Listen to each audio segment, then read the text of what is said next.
this season? I was just approaching it with gratitude and urgency.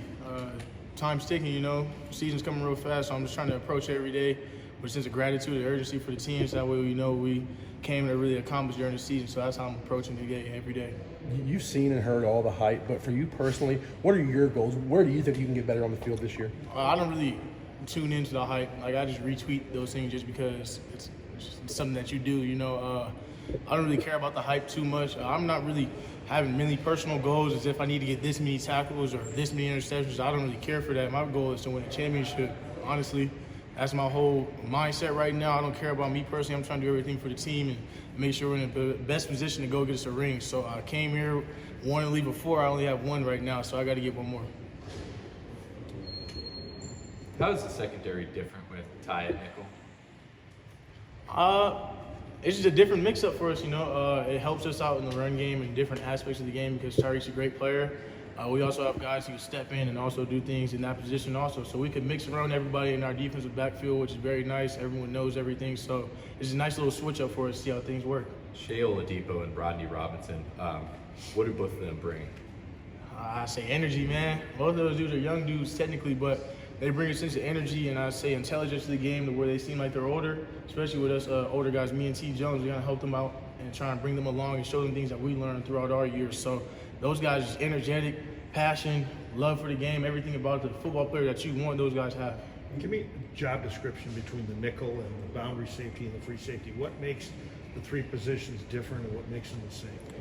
They're all they have different, attributes and things that are required. That's really it. There's not really a big difference. Like I said, all of us are interchangeable, so we can all go. I can go play field safety right now and be perfectly fine. So our defense is very nice that way, and it's not really a big difference, but it's just little things like that, different attributes and skill sets that it takes. What's the biggest thing with nickel that would be different than Nickel is just closer to the line of scrimmage. That's it. Our safeties are usually a little bit deeper, so just different alignments and such like that. That's the difference between the nickel and the boundaries. You're one of the most high-profile players on this team, and you're also one of the most humble and grounded. Where did that come from? I say my mom. I came from a different background. Most people had the experience like me probably, but not the same experience as me. So I dedicate that to my mom. She always installed that humble attitude in me, and that's the reason why I am here. When you say different background, what does that mean? Just the different type of struggles and obstacles I had to overcome in life. My mom is my rock. My mom is my everything. So she told me I always be humble and just remember, things aren't going to come to you. You got to go get the things yourself, and you always got to remain humble because once you start acting like you're that person, God will humble you. You know what I mean? He'll make you feel like you have things to work on. So me personally, I just always stay humble. Always know there's an aspect of my game to always improve and things like that. How often do you talk to your mom, and who usually makes the phone call? I talk to my mom as much as I can. We got a busy schedule right now, but she'll probably call me or I'll call her just whenever I got some free time. But I talk to my mom every day. I have to. I don't really like the sense of not talking to her every day because if something happens, I wouldn't know. So I just like to hear from my mom. Does she give you football advice or just life advice? My mom gives me everything advice. My mom actually studied football because of me. Nobody in my family played football before me. It was just I was really the first person to start playing football. So once I got into that aspect, really wanted to be good at this game and be dedicated to it. My mom sat in the room and studied and watched football games for me. So just so she can learn something, she might not know a lot, but she gonna teach me little things like that. So just having her in my corner and just keeping me level-headed, that's what she mainly does for me. And she'll tell me if I did something wrong in the play and such like that. But just being a mom, man, I just love her. Joe, what do you like most about this time of year? I mean, it's like you guys don't really have a ton of distractions. It's just kind of all ball. What do you enjoy most about this time of year? I just like the process. The process because once we get through this, what time it is for us, and you got to take it day by day. So that's what I really like right now because it really challenges you to take everything day by day. Once you get ahead, you're kind of behind. So taking it every day at a time and doing things like that, it just gets you prepared for the season, and that's what my favorite part about this whole process is. How hard did you work to put yourself in the position that you're in? I mean, I know you said you don't pay a ton of attention, maybe some of the NFL watch lists or any of that stuff, but how hard have you worked to put yourself in this spot? I've worked pretty hard. It's a certain level of confidence within me just based off of the work I've put in, but everyone on our team has put in a lot of work, so they actually install confidence in me. Just seeing them the way that they do things, making me feel confident in the way that I play also. So, everyone put in a lot of work this offseason. I don't really care about the accolades and stuff like that. Like, at the end of the day, list and all that don't matter until you prove it. So that's how I feel about that. How good can the secondary be? We could be. I'm not gonna go out there. I'm gonna just say we could be very good, man. We could be very good. We have the pieces to be very good.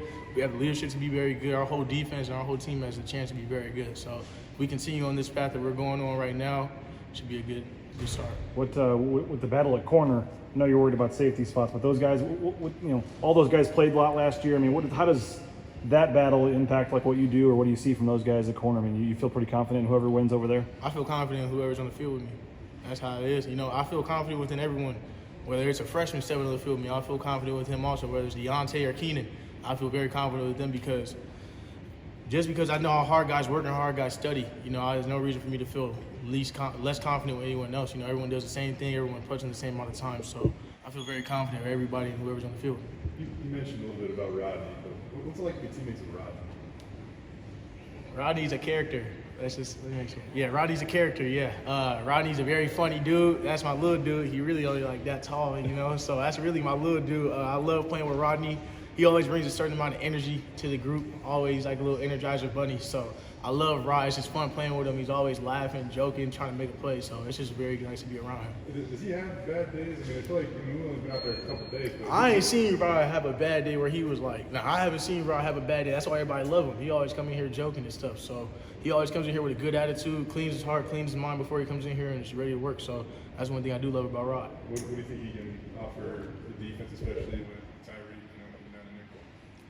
He offers a lot of things, man. Rodney's very quick, very twitchy, very athletic, very smart. So he uses all those aspects in his game. Really, when he plays, you'll be able to see how twitchy he is, how fast he is. So with him being able to do those type of things as a safety, it's just being able to cover more ground, make more plays. He has a very good knack for the ball. So just having him back there would also be a benefit for us. You guys play music at a lot of practices. How does that help the team, and who decides what's played? I don't really know how that works, obviously, but it does get us woken up a little bit. It does give us a little bit of energy. It's early in the morning, so having that music there, having some music, bob your head to and things like that, it does wake you up a little bit and get your mind right. Also relaxes you. You're not coming to practice as tense anymore because you're listening to music and you feel good, lyrics and stuff like that. So it's just very relaxing and it gets you ready for practice. So I love having that music in practice. I know you're not thinking about anything beyond this football season, but with the opportunity ahead, I just wanted to ask you this question. Were you the traditional little kid when you started playing football that dreamed about playing in the NFL?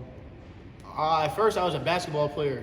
I didn't like football at first. I thought it was, I don't know, I just didn't like it. And then I tried flag, and I quit flag because I just didn't like that. I just stuck to basketball, and then I saw a flyer from my middle school that said something about football, and I said, hey, I'm bored right now. So I went to my mom, and she put me in it, and ever since there, it's been a run with it. So at first, I didn't really like football, but now it's grown on me where it's a sport I love. So yes, sir. And at one point, was there a dream while you were watching a game and said, I'd like to be that guy? I didn't really. I grew up watching football, but not really necessarily games. Kind of watching players only. I didn't really watch NFL and things like that just because I was so much into basketball. I watched NBA, so I did watch a couple players and watch some things like that. I knew about Boise State though because I had the NCAA football game, so I did have that. But I wasn't really that big into watching football until I say about 2 years ago, maybe. I wasn't really that big into it just because I was a basketball guy. But Are you an NFL fan now? You watch? Yeah, I watch NFL now. I got to. There's a lot of trades and stuff happening, so I'll be watching that stuff. This is gonna be a good season, but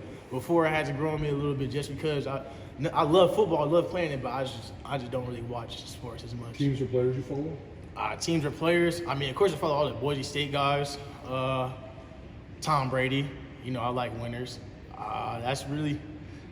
It's really it right now. I just watch everybody else. I like to study them, see what they do, see what other players do, even on the offensive side of the ball, receivers and such like that. So I just really watch everything I can and just learn from it. Did you gravitate to football from basketball because you liked it better or because you thought you were better? What was the reason that you decided to move to football? I moved to football because it did start to grow on me a little bit. That was really it. I started playing from that middle school flyer, and then ever since then, I just had the little love to hit people, and I got moved to running back, and I started scoring touchdowns. So I'm like, man, this stuff's pretty fun. And then from there on, it was just a runaway. But I played the end at first, and then that was it. So I just like hitting people, and then just carried away from there. Yes, sir. Jill, when we talk about the Boise State standard, and Coach Adwell has obviously really emphasized that, but when we talk about the Boise State standard, what comes to mind? What does that mean to you? What comes to mind is the past. There's been a standard installed here way before I was here and way before all the players here. So that standard that we see, we watch videos on them all the time about the very dominant Boise State teams, and that really is the standard here. And that's just really that we feel as if we can get there as a team, and that's what we really want to do. So the standard is the standard. Everyone knows once you come here, there is a standard that you have to stay at and you have to perform at, and we all are ready for the task. I mean, do you guys feel like you met the standard last year, and whether you did or didn't, how is that fueling you? It's fueling us last year. It's fueling us because we know how much we have in the tank this year. We know how good we can be. We know how great we can be, and that's just the attitude we're approaching everything we do every day, whether it's meetings, practices, walkthroughs, everything we're doing, we're approaching it with the attitude to be elite and to be great, and I guess raise the standard even higher than it was before. So that's really our main goal right now, the things we're attacking.